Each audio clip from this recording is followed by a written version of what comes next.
हाँ जी, सत श्री अकाल जी सारिਆਂ ਨੂੰ।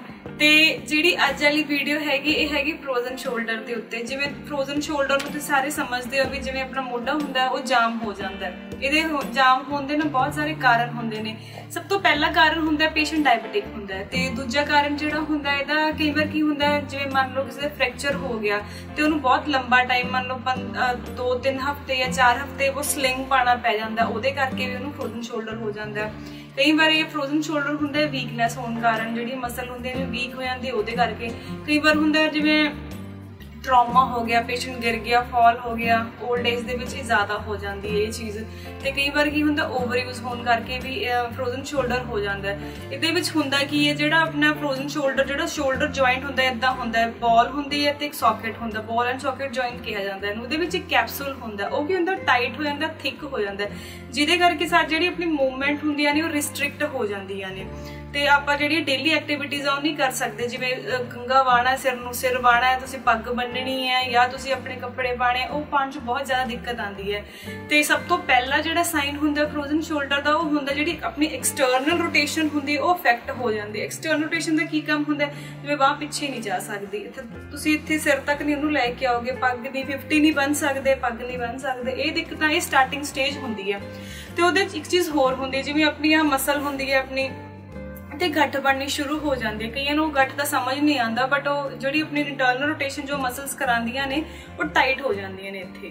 तो ये तो सीगे बेसिक कारण सीगे। सिम्पटम ये ज़्यादातर यही होंगे ने जिवें पेन होंदी है, पेशेंट नूं बहुत ज़्यादा रात नूं ज़्यादा पेन होंदी है, कोई काम नहीं वो कर सकता, कईयां दा हल्का हल्का मिठा मिठा दर्द सारा दिन ही रहिंदा, कईयां दा चलो कदे हो गया कदे नहीं हो गया इदां रहिंदा, इरीटेशन होंदी है, स्वैलिंग भी कईयां नूं आ जांदी है ने।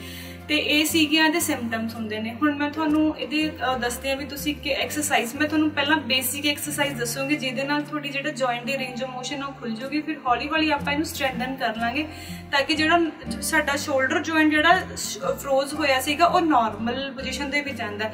ये 100% गारंटी है भी जे तुसीं इदां करोगे जिस तरह मैं तुहानूं दस रही हां वो विदिन 1 मंथ तुहाडा जिहड़ा शोल्डर जॉइंट है वो बिल्कुल ठीक हो जाऊगा। पर पहला आपां नूं थोड़ा जिहा मेहनत करनी पैनी। ये सिर्फ जिहड़ी एक्सरसाइज़ है इस बेसिक है, मतलब स्टार्टिंग एक बार आपां जिहड़े अपने शोल्डर जॉइंट नूं आपां एक बार तैयार करना है भी तू ये चीज़ भी जिवें आपां कोई भी काम करना होंदा पहले अपने रेडी करदे हैं ना, उदां ही आपां शोल्डर जॉइंट नूं रेडी करना है एक्सरसाइज़ दे नाल। फिर हौली हौली की उहदी स्ट्रैंथ बन जूगी, फिर आपां स्ट्रैंथनिंग स्टार्ट कर दांगे। उस तो बाद की शोल्डर जॉइंट वापस अपनी जिहड़ी पोजीशन के उपर ओरिजिनल पोजीशन के उपर आ जाऊगा तो वो सारी एक्टिविटीज़ जिवें नॉर्मल शोल्डर करता सी उवें कर सकता है। ऐदा नहीं है भी शोल्डर जॉइंट हो गया फ्रोजन शोल्डर हो गया भी ठीक नहीं हो सकता, ये बिल्कुल ठीक हो सकता है। भावें ग्रेड 4 हो ग्रेड 3 हो जिहड़ा मर्जी ग्रेड होए वो ठीक हो सकता है। बट मेन चीज़ है तुहानूं ध्यान रखना पैंदा सारे जिवें तुहानूं दस्सिया गया भी आ चीज़ां करनियां ते आ नहीं करना, ये चीज़ां दा ध्यान रखना बहुत ज़्यादा जरूरी होंदा है। ते जिहड़ी सब तो फर्स्ट एक्सरसाइज है वो तुसीं बैठ के भी कर सकदे हो, मैं तुहानूं दसदी हां। फर्स्ट एक्सरसाइज दे विच तुहाडे घर च कोई भी रॉड होएगी तुसीं रॉड लै लैनी है, तुसीं रॉड नूं इदां फड़ना है, चेयर ते तुसीं इदां बिल्कुल स्ट्रेट बैठना है, तुहाडी बैक स्ट्रेट होनी चाहिदी है ते तुसीं इदां हौली हौली करके उपर लैके जाना है। मान लो हुण तुहाडे इत्थे पेन स्टार्ट हो गई, तुसीं फिर इत्थे होल्ड करना 1 2 3 4 5 6 7 8 9 10, फिर उदा ही हौली हौली करके इनू नीचे लैके आना। ये उन्होंने पेशेंट्स लिए जिहड़े खड़े होकर वॉल लैडर नहीं कर सकते वो बैठ के कर सकते हैं। अगेन इदा फिर चकांगे,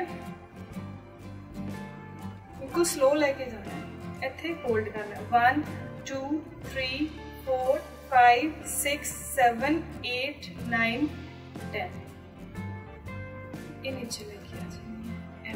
ये हैगी थोड़ी पहली एक्सरसाइज। जिहड़े खड़े होकर नहीं कर सकते वो बैठे रहन। मैं कुछ एक्सरसाइज जिहड़े खड़े कर सकते वो भी तुहानूं एक्सप्लेन कर दूंगी अगे। तो जिहड़ी दूजी एक्सरसाइज है उहदे च तुसीं की करना है, तुहाडे दोनों कोणियां छाती नाल इदां टच होनी चाहिदियां, तुसीं रॉड नूं इदां ही फड़ना है फिंगर्स दे नाल, थंब नूं इत्थे लाना है इत्थे।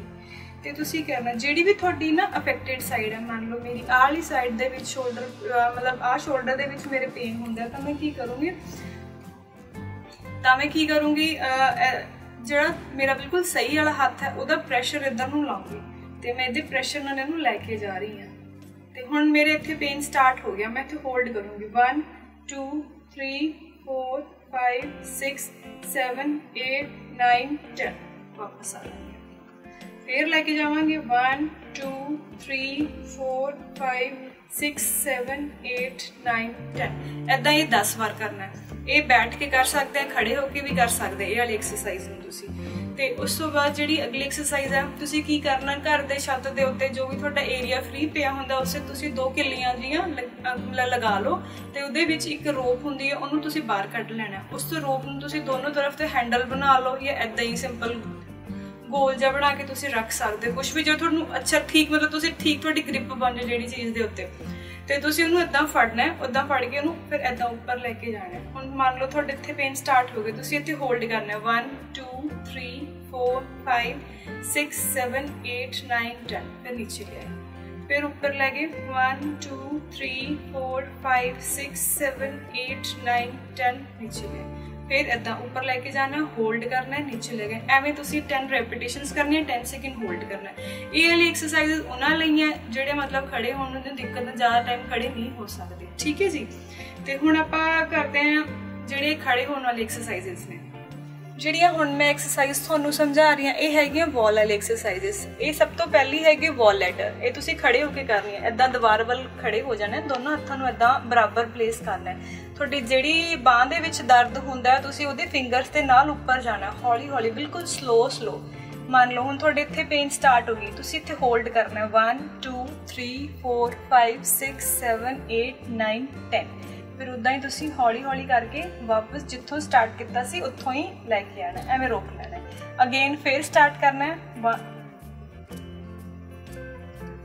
इत्थे रोक लिया 1 2 3 4 5 6 7 8 9 10। फिर उदा ही हौली हौली करके नीचे वापस बैक उसी पोजीशन ते आ जाना। उस तो बाद तुसी की करना इदां दीवार ते जो तुहाडा एक हथ इस लैवल ते आ जाए, ठीक है जी, बिल्कुल 90 ते है, इदां खड़े होना है। फिर तुसी इदां ही फिंगर्स नाल फिर हौली हौली ऊपर जाना, होल्ड किया 1 2 3 4 5 6 7 8 9 10। फिर नीचे आ जाना।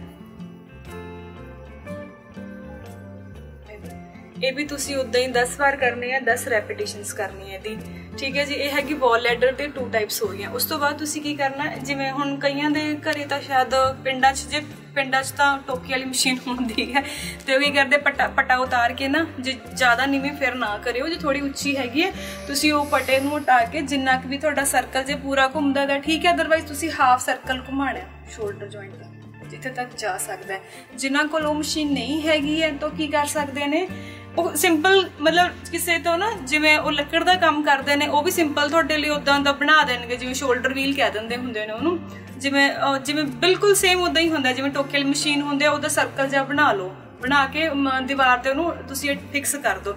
ਉਹ ਸਿੰਪਲ ਤੁਸੀਂ ਇਦਾਂ ਚਲਾਉਣਾ। ਜੇ ਪੂਰਾ ਨਹੀਂ ਘੁੰਮਦਾ ਤੁਹਾਡੀ ਬਾਂਹ ਨੂੰ ਤਾਂ ਹਾਫ ਸਰਕਲ ਘੁਮਾਉਣਾ। ਮੰਨ ਲਓ ਇੱਥੇ ਤੱਕ ਹੀ ਜਾ ਰਿਹਾ ਇਦਾਂ। ਜਿਵੇਂ ਜਿਨ੍ਹਾਂ ਕੋਲ ਇਹ ਨਹੀਂ ਪੋਸੀਬਲ ਹੈਗਾ ਉਹ ਕੀ ਕਰ ਸਕਦੇ ਨੇ, ਦੀਵਾਰ ਦੇ ਉੱਤੇ ਹੱਥ ਰੱਖ ਕੇ ਇਦਾਂ ਟਾਵਲ, ਇੱਥੇ ਕੋਈ ਕੱਪੜਾ ਜਾਂ ਟਾਵਲ ਛੋਟਾ ਜਿਹਾ ਰੱਖ ਲਿਓ, ਇਹ ਮੂਵਮੈਂਟ ਕਰ ਸਕਦੇ ਹੋ। ਇੱਥੇ ਰੋਕਿਆ 1 2 3 4 5 6 7 8 9 10। फिर नीचे, फिर ऊपर, फिर नीचे, फिर ऊपर, अगेन उदे 1 2 3 4 5 6 7 8 9 10। ये वाली एक्सरसाइज करनी है। तो ये हो गई वॉल वाली एक्सरसाइजेस। ਜਿਹੜੀ ਇਹ ਐਕਸਰਸਾਈਜ਼ ਹੈ ਇਹਨੂੰ ਪੈਂਡੂਲਰ ਐਕਸਰਸਾਈਜ਼ਸ ਕਹਿੰਦੇ ਨੇ। ਤੇ ਇਹਦੇ 'ਚ ਕੀ ਕਰਨਾ ਹੁੰਦਾ, ਤੁਸੀਂ ਕੋਈ ਵੀ ਟੇਬਲ, ਉੱਚਾ ਟੇਬਲ ਲੈ ਲਿਓ ਤੇ ਜਿਹੜੇ ਤੁਹਾਡੀ ਸ਼ੋਲਡਰ ਠੀਕ ਹੈ ਉਹਨੂੰ ਉੱਤੇ ਪਲੇਸ ਕਰਨਾ ਹੈ ਤੇ ਥੋੜਾ ਜਿਹਾ ਤੁਸੀਂ ਝੁਕ ਜਾਣਾ ਇਦਾਂ ਕਰਕੇ ਜਿਵੇਂ ਮੈਂ ਝੁਕੀ ਹਾਂ। ਉਸ ਤੋਂ ਬਾਅਦ ਤੁਸੀਂ ਜਿਹੜੇ ਤੁਹਾਡੇ ਸ਼ੋਲਡਰ ਦੇ ਵਿੱਚ ਪੇਨ ਹੁੰਦਾ ਉਹਨੂੰ ਤੁਸੀਂ ਇਦਾਂ ਬਿਲਕੁਲ ਫ੍ਰੀ ਛੱਡ ਦੇਣਾ। ਜੇ ਫ੍ਰੀ ਨੂੰ ਤੁਸੀਂ ਹਲਕਾ ਜਿਹਾ ਪੁਸ਼ ਕਰਨਾ ਇਹਨੂੰ ਅੱਗੇ ਤਰਫ ਇਦਾਂ, ਫਿਰ ਉਹ ਹੌਲੀ ਹੌਲੀ ਆਪਣੇ ਆਪ ਹੀ ਇਦਾਂ ਹੋ ਜਾਊਗਾ। 10 ਟਾਈਮ ਤੁਸੀਂ ਇਦਾਂ ਕਰਨਾ, 1 2 3 4 5 6 7 8 9 10। एक ये हैगी इहदे पेंडुलर दी पहली एक्सरसाइज। इहदे च दूजी किहड़ी है, फिर तुसी उदां ही बिल्कुल ढिल्ला छड़ के ये जिहड़ी अंदर दी तरफ जाओगे। 1 2 3 4 5 इदां 10 बार करना है। फिर तुसी इदां क्लॉकवाइज घुमाना है, क्लॉकवाइज 1 2 3 4 5। फिर एंटी क्लॉकवाइज 1 2 3 4 5 ਜਿਹੜੀਆਂ ਇਹ ਵਾਲੀ ਐਕਸਰਸਾਈਜ਼ਸ ਨੇ ਇਹ ਤੁਸੀਂ ਸਾਰੀਆਂ 10-10 ਵਾਰ ਇਹਦੇ ਚ ਹੋਲਡ ਨਹੀਂ ਕਰਨਾ, ਸਿਰਫ ਆਪਾਂ ਰੈਪੀਟੀਸ਼ਨਸ ਕਰਨੀਆਂ 10-10 ਅੱਗੇ ਪਿੱਛੇ ਅੰਦਰ ਬਾਹਰ ਕਲੌਕਵਾਈਜ਼ ਤੇ ਐਂਟੀ ਕਲੌਕਵਾਈਜ਼। ਠੀਕ ਹੈ ਜੀ। ਉਸ ਤੋਂ ਬਾਅਦ ਇੱਕ ਹੋਰ ਐਕਸਰਸਾਈਜ਼ ਹੈ, ਉਹਦੇ ਚ ਕੀ ਕਰਨਾ ਤੇ ਜਿਹੜੀ ਇਹ ਵਾਲੀ ਐਕਸਰਸਾਈਜ਼ ਹੈ ਇਹਦੇ ਚ ਕੀ ਕਰਨਾ ਹੈ, ਤੁਸੀਂ ਕੋਈ ਵੀ ਰੋਡ ਲੈਣੀ ਹੈ, ਰੋਡ ਲੈ ਕੇ ਤੁਸੀਂ ਇਦਾਂ ਹੱਥ 'ਚ ਫੜ ਲੈਣਾ ਉਹਨੂੰ ਤੇ ਇਹ ਫੜ ਕੇ ਤੁਸੀਂ ਕੀ ਕਰਨਾ ਛੋਟੇ ਸ਼ੋਲਡਰ ਨੂੰ ਪਿੱਛੇ ਦੀ ਤਰਫ ਖਿੱਚਣਾ ਹੈ, ਉਹਨੂੰ ਖਿੱਚ ਕੇ ਤੁਸੀਂ ਹੌਲੀ ਹੌਲੀ ਜਿੱਥੇ ਤੱਕ ਵੀ ਲਿਜਾ ਸਕਦੇ ਤੁਸੀਂ ਲੈ ਕੇ ਜਾਣਾ, ਹੋਲਡ ਕਰਨਾ 1 2 3 4 5 6 7 8 9 10 ਰਿਲੀਜ਼ ਕਰ ਦਿਓ। ਫਿਰ ਲੈ ਕੇ ਜਾਵਾਂਗੇ 1 2 3 4 5 6 7 8 9 10 ਇਹ ਵਾਲੀ ਐਕਸਰਸਾਈਜ਼ ਕਰਨੀ ਹੈ ਤੁਸੀਂ। ਠੀਕ ਹੈ ਜੀ। ਇਸ ਤੋਂ ਬਾਅਦ ਹੈਗਾ ਉਹਦੇ 'ਚ ਕੀ ਕਰਨਾ ਤੁਸੀਂ ਅਗਲੀ ਐਕਸਰਸਾਈਜ਼ ਦੇ ਵਿੱਚ ਤੇ ਕੋਈ ਵੀ ਤੁਸੀਂ ਟਾਵਲ ਲੈ ਸਕਦੇ ਹੋ, ਇਹਨੂੰ ਟਾਵਲ ਐਕਸਰਸਾਈਜ਼ ਵੀ ਕਹਿੰਦੇ ਹੁੰਦੇ ਆ। ਤੇ ਟਾਵਲ ਲੈ ਲੈਣਾ ਤੁਸੀਂ, ਟਾਵਲ ਇਦਾਂ ਫੜਨਾ ਹੈ, ਮੇਰੇ ਕੋਲ ਸੌਰੀ ਰੋਡ ਹੀ ਹੈ ਤੇ ਕੋਈ ਲੰਬੀ ਰੋਡ ਫੜ ਸਕਦੇ ਹੋ, ਟਾਵਲ ਲੈ ਸਕਦੇ ਹੋ ਤੁਸੀਂ। ਤੇ ਜਿਹੜਾ ਤੁਹਾਡਾ ਹੱਥ ਦੇ ਵਿੱਚ ਅਫੈਕਟਡ ਹੈਂਡ ਹੈ ਤੁਹਾਡਾ, ਉਹਨੂੰ ਤੁਸੀਂ ਇਦਾਂ ਫੜਨਾ ਨੀਚੋਂ ਤਰਫ ਲੈ ਕੇ ਜਾਣਾ, ਔਰ ਜਿਹੜਾ ਠੀਕ ਹੱਥ ਨੂੰ ਉੱਪਰੋਂ ਲੈ ਕੇ ਜਾਣਾ ਇਦਾਂ ਫੜ ਕੇ। ਫਿਰ ਜਿਹੜਾ ਹੱਥ ਠੀਕ ਹੈ ਉਹਦੇ ਰਾਹੀਂ ਤੁਸੀਂ ਉੱਪਰ ਖਿੱਚਣਾ ਇਦਾਂ, ਫਿਰ ਹੋਲਡ ਕਰਨਾ ਇੱਥੇ ਜਿੱਥੇ ਤੱਕ ਵੀ ਜਾ ਸਕਦਾ 1 2 3 4 5 6 7 8 9 10 ਰਿਲੀਜ਼ ਕਰ ਦੇਣਾ।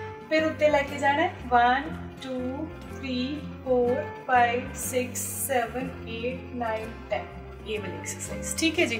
ਬਸ ਫਿਲਹਾਲ ਤੁਸੀਂ ਇਹੀ ਐਕਸਰਸਾਈਜ਼ ਜਿਹੜੀ ਹੈਗੀਆਂ ਬੇਸਿਕ ਇਹੀ ਕਰਨੀਆਂ ਨੇ, ਇਹ ਤੁਸੀਂ ਮਾਰਨਿੰਗ ਈਵਨਿੰਗ ਦੋਨੋਂ ਟਾਈਮ ਕਰ ਸਕਦੇ ਹੋ ਤੇ ਅੱਧੇ ਘੰਟੇ ਦੇ ਵਿੱਚ ਸਾਰੀਆਂ ਹੋ ਜਾਣਗੀਆਂ।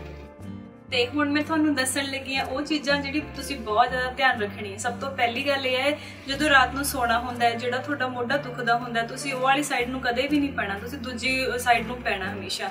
ਤੇ ਰਾਤ ਨੂੰ ਸੌਂਦੇ ਹੋਏ ਜਿਹੜਾ ਮੋਢਾ ਤੁਹਾਡਾ ਦੁਖਦਾ ਹੈ ਤੁਸੀਂ ਜਦੋਂ ਕਰਵਟ ਲੈ ਕੇ ਪੈਣੇ ਉਹਦੇ ਨੀਚੇ 1 ਜਾਂ 2 ਪਿੱਲੋ ਲਾ ਸਕਦੇ ਹੋ ਤਾਂ ਕਿ ਜਿਹੜਾ ਪੇਨ ਫਿਰ ਉਹ ਹੋਊਗਾ ਨਹੀਂ। ਸੈਕਿੰਡ ਗੱਲ, ਜੇ ਬਹੁਤ ਜ਼ਿਆਦਾ ਪੇਨ ਇਨ ਕੇਸ ਹੋ ਵੀ ਜਾਂਦਾ ਹੈ ਤੁਸੀਂ ਆਈਸਿੰਗ ਕਰਨੀ ਹੈ। ਆਈਸਿੰਗ ਕਰਨੇ 5 ਮਿੰਟ ਤੁਸੀਂ ਆਈਸਿੰਗ ਕਰਨੀ, ਉਸ ਤੋਂ ਬਾਅਦ ਤੁਸੀਂ ਕੋਈ ਵੀ ਓਇੰਟਮੈਂਟ ਡਾਇਰੈਕਟ ਓਇੰਟਮੈਂਟ ਨਾ ਲਾਇਓ। ਆਈਸਿੰਗ ਕਰਨ ਤੋਂ ਕੁਝ ਦੇਰ ਬਾਅਦ ਤੁਸੀਂ ਓਇੰਟਮੈਂਟ ਕੋਈ ਵੀ ਪੇਨ ਕਿਲਰ ਓਇੰਟਮੈਂਟ ਤੁਹਾਡੇ ਕੋਲ ਜੋ ਵੀ ਅਵੇਲੇਬਲ ਹੈਗੀ ਤੁਸੀਂ ਉਹ ਲਾਣੀ ਹੈ ਇੱਥੇ। ਤੇ ਉਸ ਤੋਂ ਬਾਅਦ ਕੋਈ ਵੀ ਜਿਵੇਂ ਕੋਈ ਆਪਾਂ ਘਰ 'ਚ ਕਈ ਵਾਰ ਕੰਮ ਕਰਨਾ ਪੈਂਦਾ, ਕੋਈ ਹੈਵੀ ਚੀਜ਼ ਲਿਫਟ, ਕੋਈ ਵੀ ਚੀਜ਼ ਮਤਲਬ ਤੋਂ ਲਿਫਟ ਨਹੀਂ ਕਰਨੀ, ਕੋਈ ਬੈਗ ਹੋ ਗਿਆ ਜਾਂ ਕੋਈ ਵੀ ਸਮਾਨ ਕਿਸੇ ਤਰ੍ਹਾਂ ਦੀ ਕੋਈ ਚੀਜ਼ ਇੱਥੋਂ ਇਹ ਵਾਲੇ ਮੋਢੇ ਦੇ ਉੱਤੇ ਏਦਾਂ ਲਿਫਟ ਨਹੀਂ ਕਰਨੀ ਏਦਾਂ ਕਰਕੇ। ਠੀਕ ਹੈ ਜੀ। ਦੂਜਾ, ਜਿਵੇਂ ਬੱਚਾ ਕੈਰੀ ਕਰਨਾ ਹੁੰਦਾ, ਘਰੇ ਬੇਬੀਜ਼ ਵੀ ਹੁੰਦੇ ਨੇ, ਤਾਂ ਤੁਸੀਂ ਇਹ ਵਾਲੀ ਬਾਂਹ ਤੋਂ ਕਦੇ ਵੀ ਬੱਚੇ ਨੂੰ ਨਹੀਂ ਚੱਕਣਾ, ਦੂਜੀ ਬਾਂਹ ਤੁਸੀਂ ਚੱਕ ਸਕਦੇ ਹੋ। ਠੀਕ ਹੈ ਜੀ। ਤੇ ਹੋਰ ਮਸਾਜ, ਜਿਹੜਾ ਆਹ ਵਾਲਾ ਪਾਰਟ ਕਈਆਂ ਨੂੰ ਇਹ ਪੱਕਾ ਹੋਊਗਾ ਇਦਾਂ ਵੀ ਆਹ ਵਾਲਾ ਪਾਰਟ ਹੈ ਨਾ ਉਹਨਾਂ ਦਾ ਆਹ ਉਹਦੇ ਗੱਠ ਬਣੀ ਹੋਗੀ, ਜਿਵੇਂ ਕਈ ਕਹਿੰਦੇ ਗਰੋਲੀ ਬਣ ਗਈ ਜੀ, ਕੁਛ ਹੋ ਗਿਆ, ਕੁਛ ਨਹੀਂ ਹੁੰਦਾ, ਉਹ ਮਸਲ ਟਾਈਟ ਹੋ ਜਾਂਦੀ ਹੈ। ਚੰਗੀ ਤਰ੍ਹਾਂ ਨਾਲ ਉੱਥੇ ਸੇਕ ਦੇਣ ਤੋਂ ਬਾਅਦ ਤੁਸੀਂ ਕੋਈ ਵੀ ਆਇਲ ਨੂੰ, ਜਿਹੜਾ ਮਰਜ਼ੀ ਆਇਲ ਹੈ ਘਰੇ, ਉਹਨੂੰ ਹਲਕਾ ਜਿਹਾ ਵਾਰਮ ਕਰਕੇ ਤੇ ਜਿਵੇਂ ਆਪਣੀ ਆਹ ਹਥੇਲੀ ਦਾ ਵਾਲਾ ਹਿੱਸਾ ਹੁੰਦਾ ਇਹਦੇ ਨਾਲ ਸਰਕੂਲਰ ਮੋਸ਼ਨ ਦੇ ਵਿੱਚ ਜਾਂ ਉੱਪਰ ਨੀਚੇ ਦੀ ਤਰਫ ਉਹ ਵਾਲੀ ਜਿਹੜੀ ਗੱਠ ਹੈਗਾ ਉਹਨੂੰ ਖੋਰਨ ਦੀ ਕੋਸ਼ਿਸ਼ ਕਰਨਾ, ਉਹ ਖੁਰ ਜਾਂਦੀ ਹੈ ਹੌਲੀ ਹੌਲੀ। ਜ਼ਿਆਦਾ ਰੋਜ਼ ਨਹੀਂ ਮਸਲਣਾ, ਮਤਲਬ ਡੇਲੀ ਮਸਲ ਸਕਦੇ ਹੋ ਪਰ ਥੋੜਾ ਜਿਹਾ 2 ਤੋਂ 3 ਮਿੰਟ ਲਈ ਮਸਲਣਾ, ਇਸ ਤੋਂ ਜ਼ਿਆਦਾ ਨਹੀਂ। ਬਸ ਇੱਕ ਵਾਰ ਸ਼ਾਮ ਨੂੰ ਨਹੀਂ ਕਰਨਾ, ਦਿਨ 'ਚ ਕਦੇ ਵੀ ਇੱਕ ਟਾਈਮ ਕਰ ਸਕਦੇ ਹੋ ਇਹ ਚੀਜ਼ ਕਰਨੀ। ਇਹਦੇ ਨਾਲ ਉਹ ਖੁਰ ਜਾਊਗਾ, ਤੁਹਾਡਾ ਪੇਨ ਨੂੰ ਵੈਸੇ ਹੀ ਆਟੋਮੈਟਿਕਲੀ ਬਹੁਤ ਜ਼ਿਆਦਾ ਰਿਲੀਫ ਹੋ ਜਾਊਗਾ।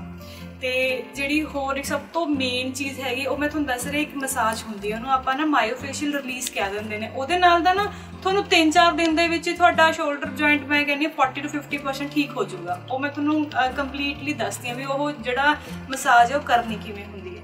ਹੁੰਦਾ ਕੀ ਹੈ, ਮੰਨ ਲਓ ਹੁਣ ਆਪਣਾ ਸ਼ੋਲਡਰ ਜੁਆਇੰਟ ਹੈ ਨਾ, ਜਦੋਂ ਆਪਾਂ ਕਹਿੰਦੇ ਵੀ ਆਪਾਂ ਕਿਸੇ ਨੂੰ ਆਪਣਾ ਦਿਖਾ ਰਹੇ ਹੁੰਦੇ ਵੀ ਹਾਂ ਮੇਰਾ ਆਹ ਦੁਖਦਾ ਜੀ, ਆ ਮੇਰਾ ਮੋਢਾ ਬਸ ਇੱਥੇ ਤੱਕ ਹੀ ਜਾ ਰਿਹਾ, ਤਾਂ ਕੀ ਕਰਦੇ ਆ ਉਹ ਐਂ ਤਾਂ ਨਹੀਂ ਜਾਂਦਾ, ਉਹ ਐਂ ਜਾਂਦਾ ਹੁੰਦਾ ਪੇਸ਼ੈਂਟ, ਏਦਾਂ ਦਿਖਾ ਰਿਹਾ ਹੁੰਦਾ ਵੀ ਇੱਥੇ ਜਾ ਕੇ। ਉਹ ਕੀ ਹੁੰਦਾ, ਜਿਹੜੀ ਆਹ ਮਸਲਸ ਹੁੰਦੀਆਂ ਨੇ ਸਾਰੀਆਂ ਮਸਲਸ ਇੰਨੀਆਂ ਟਾਈਟ ਹੋ ਜਾਂਦੀਆਂ, ਇਹਦੇ ਵੱਲ ਧਿਆਨ ਘੱਟ ਦਿੰਦਾ ਪੇਸ਼ੈਂਟ। ਜਦ ਕਿ ਤੁਸੀਂ ਜੇ ਇਹਨਾਂ ਨੂੰ ਰਿਲੀਜ਼ ਕਰ ਦੋਗੇ 50 ਤੋਂ 60% ਤੱਕ ਮੋਢਾ ਏਦਾਂ ਹੀ ਠੀਕ ਹੋ ਜਾਊਗਾ। ਤੇ ਇਹਨੂੰ ਮਸਾਜ ਨੂੰ ਕਰਨ ਦਾ ਟੈਕਨੀਕ ਕੀ ਹੁੰਦੀ ਹੈ, ਇਹ ਸਾਰੇ ਮਤਲਬ ਇਹ ਵਾਲਾ ਜਿਹੜਾ ਪਾਰਟ ਐਕਸਪੋਜ਼ ਕਰ ਦੇਣਾ। ਠੀਕ ਹੈ ਜੀ। ਉਸ ਤੋਂ ਬਾਅਦ ਕੋਈ ਵੀ ਕੋਲਡ ਕਰੀਮ ਲੈਣੀ ਹੈ, ਕੋਲਡ ਕਰੀਮ ਕਿਵੇਂ ਅਪਲਾਈ ਕਿਵੇਂ ਕਰਨੀ ਹੈ, ਆਰਮਪਿਟ ਤੋਂ ਲੈ ਕੇ ਇਹ ਵਾਲੇ ਹਿੱਸੇ ਤੋਂ, ਇਹ ਵਾਲੇ ਏਰੀਏ ਤੋਂ ਆਰਮਪਿਟ ਤੋਂ ਲੈ ਕੇ ਨੀਚੇ ਦੀ ਤਰਫ ਮਸਾਜ ਕਰਨਾ ਹੈ ਏਦਾਂ। ਉਹੀ 5 ਮਿੰਟ ਮਸਾਜ ਕਰਨੀ ਹੈ, ਫਿਰ ਉਹੀ ਆਰਮਪਿਟ ਤੋਂ ਉੱਪਰ ਦੀ ਤਰਫ ਕਰਨਾ ਹੈ, ਫਿਰ ਉਸ ਤੋਂ ਬਾਅਦ ਏਦਾਂ ਕਰਨਾ ਹੈ। ਇਹ ਵਾਲੇ ਹਿੱਸੇ 'ਚ ਇਹ ਵਾਲੀ ਮਸਾਜ ਦੇ ਨਾਲ ਤੁਹਾਨੂੰ ਥੋੜੇ ਦਿਨਾਂ 'ਚ ਹੀ ਫਰਕ ਲੱਗੂਗਾ ਵੀ ਹਾਂ ਮੇਰਾ ਸ਼ੋਲਡਰ ਜੁਆਇੰਟ ਜਿਹੜਾ ਪੇਨ ਜਿਹੜਾ ਹੈਗਾ ਉਹ ਬਹੁਤ ਜ਼ਿਆਦਾ ਠੀਕ ਹੋ ਗਿਆ। ਤੇ ਇਹ ਮਸਾਜ ਉਦਾਂ ਹੀ ਦਿਨ 'ਚ ਸਿਰਫ ਤੁਸੀਂ ਇੱਕ ਵਾਰ ਕਰ ਸਕਦੇ ਹੋ ਤੇ 5 ਤੋਂ 6 ਮਿੰਟ ਲਈ। ਇਸ ਤੋਂ ਜ਼ਿਆਦਾ ਕਰੋਗੇ ਤਾਂ ਕੀ ਹੋ ਜਾਏਗੀ, ਮਸਲ ਨਾ ਥੱਕ ਜੂਗੀ ਤੇ ਉਹ ਮਸਲ ਫਿਰ ਉਹ ਥੱਕ ਜੂਗੀ ਤਾਂ ਫਿਰ ਉਹ ਟਾਈਮ ਲੱਗੂਗਾ ਉਹਨੂੰ ਠੀਕ ਹੋਣ 'ਚ। ਤੇ ਬਸ 5 ਤੋਂ 6 ਮਿੰਟ ਬਹੁਤ ਹੁੰਦੇ ਨੇ ਇਹਦੇ ਲਈ। ਤੇ ਇਹ ਸੀਗੀ ਬੇਸਿਕ ਐਕਸਰਸਾਈਜ਼ਸ ਫਰੋਜ਼ਨ ਸ਼ੋਲਡਰ ਲਈ। ਜਿਹੜੀਆਂ ਮੈਂ ਐਕਸਰਸਾਈਜ਼ ਤੁਹਾਨੂੰ ਦੱਸੀਆਂ ਨੇ ਨਾ, ਉਹ ਫਿਲਹਾਲ ਤੁਸੀਂ 1 ਮੰਥ ਲਈ ਇੱਦਾਂ ਹੀ ਕਰਨੀ ਹੈ, ਸਲੋ ਚੱਲਾਂਗੇ ਆਪਾਂ। ਉਸ ਤੋਂ ਬਾਅਦ ਫਿਰ ਜਦ 1 ਮੰਥ ਹੋ ਜਾਊਗਾ, ਥੋੜੀ ਮਸਲ ਬਿਲਡਅਪ ਹੋ ਜੂਗੀ, ਫਿਰ ਆਪਾਂ ਸਟਰੈਂਥਨਿੰਗ ਕਰਾਂਗੇ। ਜਿਹੜੀ ਆਪਣੀ ਮਸਲ ਹੈ ਫਿਰ ਜਿਹੜੀ ਉਹ ਸਟਰੈਂਥਨ ਮਤਲਬ ਪਾਵਰ ਚੱਕਣ ਲਈ ਕਾਬਿਲ ਹੋ ਜੂਗੀ। ਫਿਰ ਸਟਰੈਂਥਨਿੰਗ ਤੋਂ ਬਾਅਦ ਕੀ ਹੋਊਗਾ, ਤੁਹਾਡਾ ਸ਼ੋਲਡਰ ਜੁਆਇੰਟ ਬਿਲਕੁਲ ਮਤਲਬ ਆਪਣੀ ਬੈਕ ਪੋਜੀਸ਼ਨ ਤੇ ਆ ਜਾਊਗਾ, ਜਿਹੜਾ ਜਿਵੇਂ ਪਹਿਲਾਂ ਨਾਰਮਲ ਹੁੰਦਾ ਸੀਗਾ। ਤੇ ਅੱਜ ਵਾਲੀ ਵੀਡੀਓ 'ਚ ਤਾਂ ਆਈ ਸੀਗਾ ਤੇ ਫਿਰ ਮਿਲਦੇ ਹਾਂ ਨੈਕਸਟ ਵੀਡੀਓ ਦੇ ਵਿੱਚ।